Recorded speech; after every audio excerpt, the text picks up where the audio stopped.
আদালতের নির্দেশে বাড়িতে সিসিটিভি ক্যামেরা বসলো শেখ শাহজাহানের। সন্দেশখালী কাণ্ডের মাস্টার মাইন্ডের বাড়িতে সিসি ক্যামেরা বসালো পুলিশ।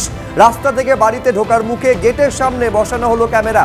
চরবেরিয়ায় শেখ শাহজাহানের মার্কেটেও বসলো 4টি সিসি ক্যামেরা। 12 দিন পেরিয়ে গেলেও এখনো অধরা শেখ শাহজাহান। 12 দিন পর পুলিশ একেবারে কলকাতা হাইকোর্টের নির্দেশে সিসি ক্যামেরা বসলো এই সন্দেশখালীতে ইডির ওপর হামলার ঘটনায় মাস্টার মাইন্ড শেখ শাহজাহানের বাড়িতে এবং মার্কেটে।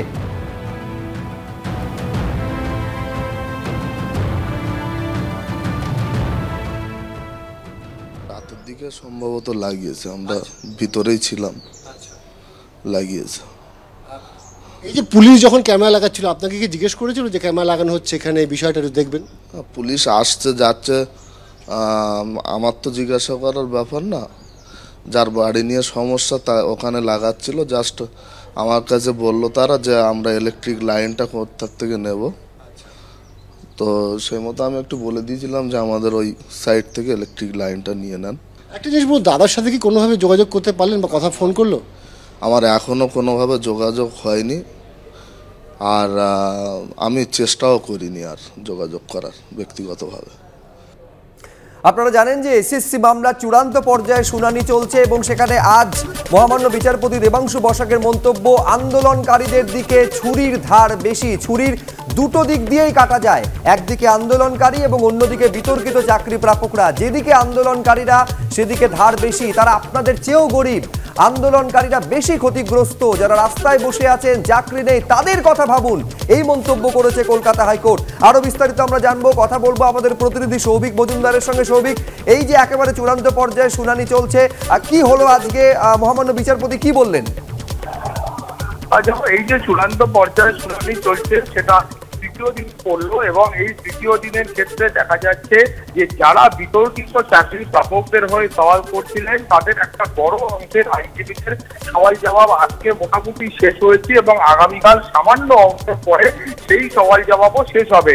এখন তুমি জানো যে বিচারপতি দেবাংশু বসাকের যে মন্তব্য, সেই মন্তব্যগুলো কিন্তু অত্যন্ত তাৎপর্যপূর্ণ।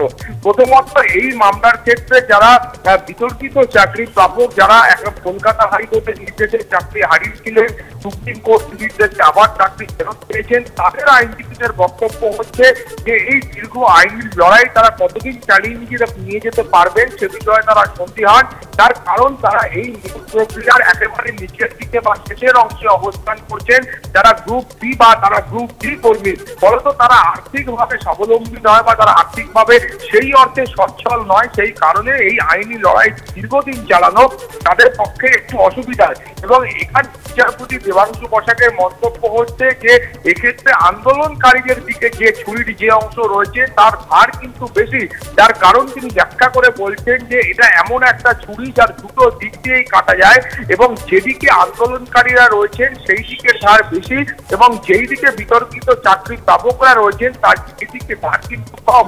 ফলত ক্ষতি যদি হয় সেক্ষেত্রে যারা আন্দোলনকারী রাস্তায় বসে রয়েছে, দীর্ঘদিন আন্দোলন করছে, তারা বেশি ক্ষতিগ্রস্ত হচ্ছেন। এই মর্মে বিচারপতি দেবাংশু বসাক তার মত প্রকাশ করেছেন এবং সেই কারণেই তিনি বলেছেন যে যারা রাস্তায় বসে রয়েছে এদের কথা ভাববার জন্য তিনি সেই বিতর্কিত চাকরি প্রাপকদের আইনজীবীদের পরামর্শ দিয়েছেন এবং তিনি খুব স্পষ্ট করে বলেছেন যে এই ধরনের একাধিক অভিযোগ আসছে, যেখানে র্যাঙ্ক জ্যাম করার অভিযোগ আসছে, চাকরি বিক্রি করার অভিযোগ আসছে, টাকা দিয়ে চাকরি কেনার অভিযোগ আসছে।